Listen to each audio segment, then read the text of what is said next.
terroristes dans les banlieues d'Idlib et de Homs et l'armée irakienne prend le contrôle d'Al-Anbar et Salah ad-Din. Poursuite de la stratégie de l'Olympiade scientifique syrienne dans la détection de l'invention scientifique au sein de la jeune génération au niveau des gouvernorats. Dans la banlieue de Damas, le monastère de Saint James est un des plus anciens monastères de la région d'Al-Qalamoun.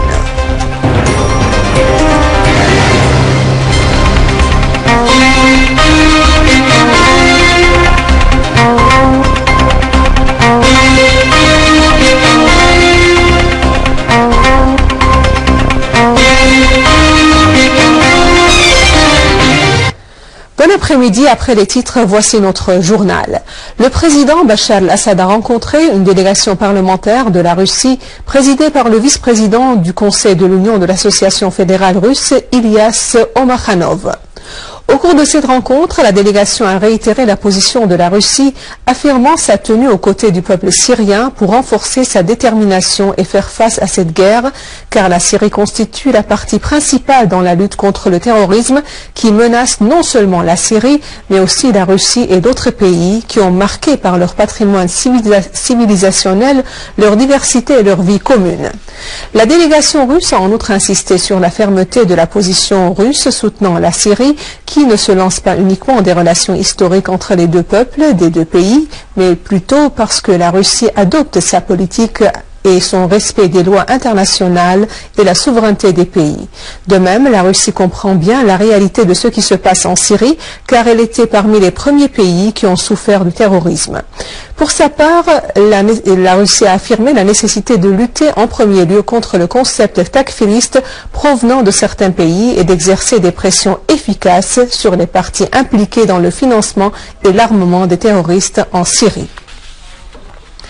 Le président de l'Assemblée du peuple, Mohamed Jihad al-Laham, a souligné l'importance du renforcement des relations parlementaires et diplomatiques entre la Syrie et la Russie, au profit des deux peuples et des deux pays amis, soulignant que ces relations sont basées sur des fondements solides. Lors d'une réunion avec la délégation parlementaire dirigée par le vice-président du Conseil de la Fédération russe, Ilyas Omakhanov, Laham a mis l'accent sur la nécessité d'appliquer les deux résolutions internationales émises par le Conseil de sécurité numéro 2170 et 2178 sur les mesures que devraient prendre les États en vue de faire tarir les sources du terrorisme et de le combattre. Laham de poursuivre, la coalition internationale dirigée par les États-Unis pour lutter contre le terrorisme est médiatique, vu qu'ils ont exclu la Russie, la Chine de cette coalition, ainsi que la Syrie qui est exposée au terrorisme depuis 4 ans, ajoutant que la Russie a joué un rôle important dans le rétablissement de l'équilibre aux relations internationales et a fait face à l'intransigeance américaine. Laham a précisé que la Syrie n'accepte pas l'ingérence dans ses affaires intérieures, d'autant plus qu'elle a fait beaucoup de sacrifices pour sauvegarder sa souveraineté et préserver son unité, soulignant que la Syrie mène des réformes intérieures en fonction de ses intérêts et des besoins de son peuple. Pour sa part, M. Omakhanov a affirmé que le peuple russe se solidarise et solidaire avec le peuple syrien dans sa souffrance et ses sacrifices au milieu de la guerre qu'il mène contre les organisations terroristes. Le mufti général de la République arabe syrienne, Badreddin Hassoun, a affirmé que le peuple syrien est déterminé à faire face à tous les complots qui visent son territoire et sa souveraineté. Lors d'une réunion avec la délégation russe, le mufti Hassoun a passé en revue la situation en Syrie et l'ampleur de la désinformation pratiquée contre ce pays. Des unités de l'armée arabe syrienne ont poursuivi la traque de terroristes et liquidé de nombreux terroristes qui sont de nationalité jordanienne au mont Qalamoun et à Ghouta Est. Une source a indiqué que l'armée arabe syrienne a étendu son contrôle dans la localité de Zebdin et ses fermes et les fermes de Ghouta Est, après avoir garanti la sortie des habitants de la localité et détruit les repères des terroristes. Et à Alep et dans sa banlieue, d'autres unités de l'armée arabe syrienne ont visé des rassemblements des terroristes et détruit leurs outils. Dans la ville de Ain el-Arab, dans la banlieue est d'Alep, les habitants et les unités de la protection du peuple continuent leur progression sur plusieurs axes de la ville et ses alentours. Au 69e jour de la défense discontinue de la ville de Ain al-Arab, les unités de la protection ont liquidé un nombre supplémentaire de mercenaires de l'organisation terroriste de l'État islamique Daesh en démolissant leurs véhicules. Selon les sources de la ville, les combats se basent dans l'est et le sud de Ain al-Arab, au milieu de la fuite des résidus du terrorisme de l'État islamique après en avoir tué davantage de terroristes dans les villages. Ainsi, les habitants de Ain al-Arab passent tout droit pour étendre leur pouvoir et imposer leur prise de contrôle sur les régions libérées. En Irak, l'armée soutenue par les brigades de la mobilisation populaire et l'aviation aérienne ont pris le contrôle des régions d'Al-Janamiya et d'Al-Sajariya du gouvernorat d'Al-Anbar, causant la mort de 76 terroristes de l'État islamique. L'armée irakienne a également pris le contrôle de la région de Sayyid Gharib au sud de la ville de Tikrit dans le gouvernorat de Salah ad-Din, tandis qu'au nord de Tikrit, le bombardement aérien a fait 8 tués parmi les terroristes. À Bahreïn, les élections législatives municipales ont commencé au milieu du boycott de l'opposition et d'un taux de participation faible. Au cours de ces élections, des émeutes dispersées ont eu lieu dans différentes régions entre les services de sécurité d'Al-Khalifa et les manifestants. Par ailleurs, le secrétaire général de l'association du Waqf, Cheikh Ali Salman, a affirmé l'illégitimité des élections parlementaires et municipales tout en signalant que la mobilisation populaire de les boycotter constitue une nouvelle position de celle du combat du peuple bahreïni. Cheikh Salman a de même insisté sur la poursuite de la lutte pacifique jusqu'à la réalisation des revendications du peuple bahreïni dans l'établissement de l'état civil démocratique et humanitaire. Dans le cadre de la poursuite de la stratégie de l'Olympiade scientifique syrien pour découvrir la distinction scientifique chez la génération des jeunes et la développer via la concurrence, la formation et l'entraînement théorique et pratique, ainsi le travail selon la logique du concept d'analyse et de conclusion, aboutissant au succès dans tous les domaines de la science. Le Comité national des Olympiades scientifiques syriens a lancé les éliminatoires de la 3e étape au niveau des gouvernorats. Le Comité national de l'Olympiade scientifique syrienne a lancé les compétitions de la 3e étape des éliminatoires au niveau des gouvernorats avec la coopération de l'Union de la jeunesse de la Révolution, dont 2546 étudiants et étudiantes de la première année secondaire qui se sont qualifiés dans la quasi-totalité du pays. Les notes des participants dans cette compétition ont eu 60 points dans chaque matière, vont se qualifier aux éliminatoires afin de garantir la place parmi les majors de promotion au niveau national. Aujourd'hui, c'est la sélection des départements.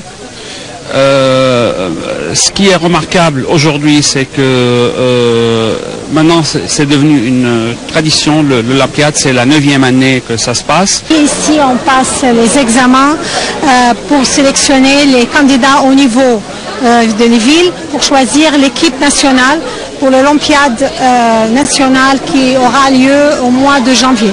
A signaler qu'à cette occasion, une grande cérémonie officielle aura lieu pour féliciter les 3 premiers qui ont réussi dans chaque module en les couronnant et les honorant de médailles pour leur succès. Comme d'habitude de chaque Olympiade scientifique syrien pour progresser et élargir les connaissances, la saison en cours 2014-2015 a connu une large participation sans précédent, dont 42 185 jeunes et jeunes filles de tous les gouvernorats ont participé dans les examens, ce qui reflète l'importance du projet des Olympiades scientifiques en Syrie. Et dans la banlieue de Damas, une visite au monastère de Saint James, situé près de la ville de Qara, à 60 km de Homs, est un des plus anciens monastères de la région d'Al-Qalamoun.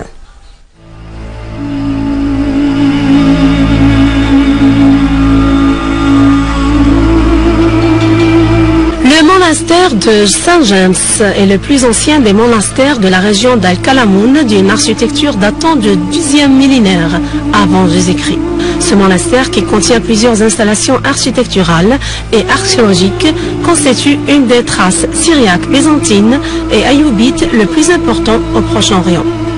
Le monastère de l'archevêché catholique Melkite est situé près de la ville de Kara, à 60 km de Homs, et enregistré auprès de la Direction générale des antiquités et des musées. Un centre ecclésiastique important. Nous sommes le monastère de Saint-Jacques, le mutilé à Kara. Et nous sommes des frères et des sœurs, et il y a des familles avec nous, des enfants. Et nous aimons beaucoup vivre ici en Syrie pour aider, pour partager la vie des Syriens, pour aider tous les gens qui ont besoin, autant que nous pouvons, parce que nous les aimons beaucoup, beaucoup.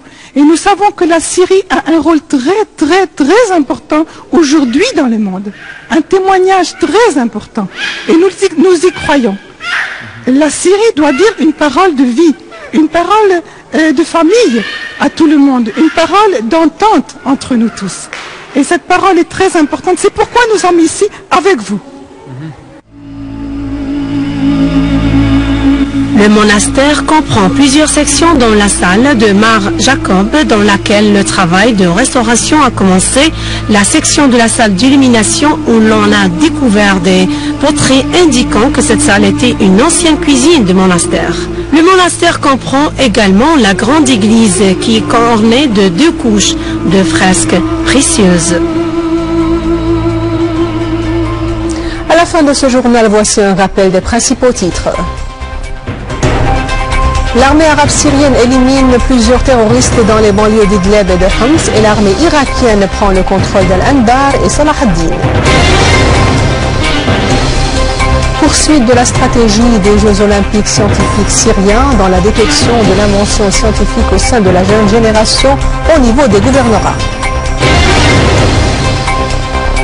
Dans la banlieue de Damas, le monastère de le Saint James est un des plus anciens monastères de la région d'Al-Qalamoun. Je vous rappelle que vous pouvez consulter notre site internet syriaonline.sy pour revoir ce journal et d'autres informations. Je vous remercie d'avoir suivi ce journal. Passez une excellente journée sur notre chaîne. Au revoir.